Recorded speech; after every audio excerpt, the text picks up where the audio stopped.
En Italie, le 8 mars, on offre du mimosa aux femmes. Mais la mairie de Rome a décidé de leur faire un cadeau très différent.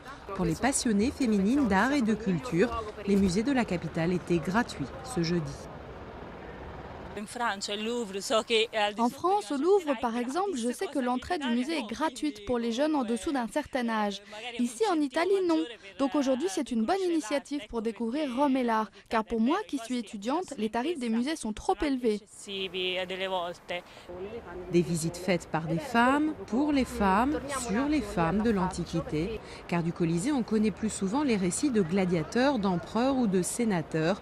Beaucoup moins en revanche la vie des femmes de l'époque et leur passion souvent illégitime pour les gladiateurs. Ce que l'on possède comme référence écrite de cette époque, ce ne sont que des récits d'hommes. Donc de ce point de vue-là, ils sont très critiques sur les femmes, sur leur comportement, leurs sentiments. Ce n'est pas vraiment impartial. La condition des femmes a totalement changé depuis l'Antiquité. Mais c'est vrai qu'on pourrait faire un parallèle entre l'attraction des femmes à l'époque pour les gladiateurs et celle aujourd'hui pour les footballeurs.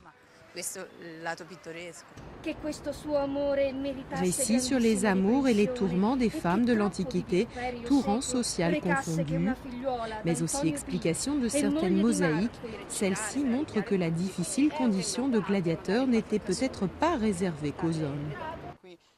Alors ici au Colisée, nous avons une mosaïque qui montre des gladiatrices en action.